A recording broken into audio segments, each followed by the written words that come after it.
প্রতিশোধ পরায়ণ না হয়ে জনতার বিজয়ের এই আনন্দঘন সময় শান্তভাবে উদযাপন করার আহ্বান জানিয়েছেন বিএনপির ভারপ্রাপ্ত চেয়ারম্যান তারেক রহমান। কেউ যেন আইনকে নিজের হাতে তুলে না নেন, সেই আহ্বানও জানান তিনি। লন্ডন থেকে এক ভিডিও বার্তায় তিনি এই আহ্বান জানান। বিসমিল্লাহির রহমানির রহিম। প্রিয় দেশবাসী, আসসালামু আলাইকুম। গৌরবজনক এই ঐতিহাসিক মুহূর্তে বাংলাদেশের সাহসী ছাত্র জনতাকে বিরচিত অভিনন্দন। হাজারো শহীদের প্রাণের বিনিময় জনতার ঐতিহাসিক এই বিপ্লবের মধ্যে দিয়ে গণহত্যাকারী খুনি হাসিনার পতন হয়েছে, রাহুমুক্ত হয়েছে আমাদের প্রিয় বাংলাদেশ। জনতার বিপ্লবের প্রথম ধাপ চূড়ান্তভাবে সফল হয়েছে। লাখো শহীদের প্রাণের বিনিময়ে অর্জিত বাংলাদেশ কখনো পরাজয় মানতে পারে না। এই ঐতিহাসিক বিপ্লবের মধ্যে দিয়ে আবারও প্রমাণিত হয়েছে, দল মত নির্বিশেষে সকলে ঐক্যবদ্ধ থাকলে এই বাংলাদেশকে কেউ কখনো পরাজিত করতে পারে না, পারবে না। প্রিয় দেশবাসী, বিজয়ের এই ঐতিহাসিক মুহূর্তে আমি আজ সেই সব মায়েদের প্রতি বিনম্র শ্রদ্ধা জানাই, এই গণবিপ্লবে যারা তাদের প্রিয় সন্তানকে হারিয়েছেন। এভাবে গত 15 বছরে ফ্যাসিবাদী শাসনকালে অনেক সন্তান তার প্রিয়তম পিতাকে হারিয়েছেন, অনেক স্ত্রী প্রিয়তম স্বামী হারিয়েছেন। গুম খুন অপহরণ করে অসংখ্য মায়ের বুক খালি করে দেওয়া হয়েছে।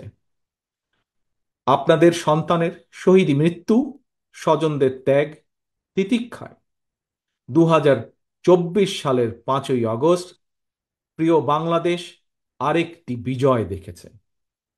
জনতার ঐতিহাসিক বিপ্লব সফল করতে গিয়ে অসংখ্য ছাত্র জনতা আহত হয়েছেন। বাসায়, হাসপাতালে কিংবা ক্লিনিকে চিকিৎসাধীন যন্ত্রণাবিদ্ধ সময়ে সমস্ত ভালোবাসা নিয়ে আপনাদের পাশে আজ সারা বাংলাদেশ। খুনি হাসিনার বিরুদ্ধে আন্দোলন করতে গিয়ে অসংখ্য মানুষ মিথ্যে মামলা ও রাজনৈতিক উদ্দেশ্য প্রণোদিত মামলায় গ্রেফতারের শিকার হয়েছেন, কারাগারে নিক্ষিপ্ত হয়েছেন। আমি অবিলম্বে তাদের বিরুদ্ধে দায় করা সকল মামলা প্রত্যাহার এবং তাদের কারামুক্তির দাবি জানাচ্ছি।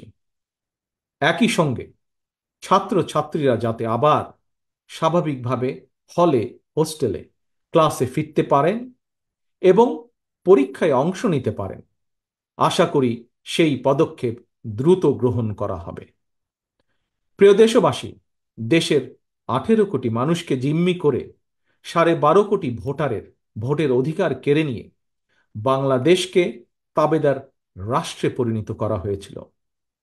হত্যাকারী, গণহত্যাকারী খুনি হাসিনার পতনের মধ্যে দিয়ে জনগণ তাদের গণতন্ত্র, মানবাধিকার, লুণ্ঠিত ভোটের অধিকার পুনঃপ্রতিষ্ঠার পথ সুগম করেছে।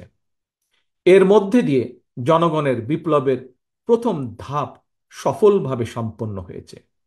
এরপর একটি অবাধ সুষ্ঠু নির্বাচনের মধ্য দিয়ে যেদিন দেশের 12 কোটি ভোটার নিরাপদে নিশ্চিন্তে ভোট দিয়ে জনগণের কাছে জবাবদিহিমূলক সরকার প্রতিষ্ঠা করতে পারবে, রাষ্ট্র সরকার শাসন প্রশাসনে মুক্তিযুদ্ধের মূল মন্ত্র সাম্য, মানবিক মর্যাদা প্রতিষ্ঠিত করতে পারবে, সর্বোপরি একটি গণতান্ত্রিক বৈষম্যহীন রাষ্ট্র সমাজ গড়তে পারবে, তখনই জনতার ঐতিহাসিক বিপ্লবের চূড়ান্ত সফলতা আসবে।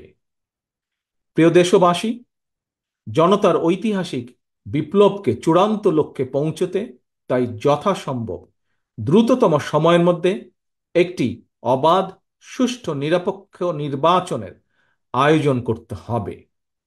জনগণের দ্বারা নির্বাচিত প্রতিনিধিদের কাছে দ্রুততম সময়ের মধ্যে অবশ্যই ক্ষমতা হস্তান্তর করতে হবে। একটি বৈষম্যহীন গণতান্ত্রিক বাংলাদেশ প্রতিষ্ঠার লক্ষ্যে একটি অবাধ, সুষ্ঠু নির্বাচন আয়োজনের জন্য বিএনপি সহ বাংলাদেশের প্রতিটি গণতান্ত্রিক রাজনৈতিক দল সব রকমের সহযোগিতা করবে। প্রিয় দেশবাসী, এবার আমি আপনাদের কাছে একটি বিনীত আহ্বান রাখতে চাই। বিজয়ীর কাছে পরাজিতরা নিরাপদ থাকলে বিজয়ের আনন্দ মহিমান্বিত হয়। সুতরাং বিজয়ের এই আনন্দঘন সময়ে রাহুমুক্তির এই ঐতিহাসিক মুহূর্ত শান্তভাবে উদযাপন করুন। অনুগ্রহ করে কেউ প্রতিশোধ কিংবা প্রতিহিংসা পরায়ণ হবেন না। কেউ নিজের হাতে দয়া করে আইন তুলে নেবেন না।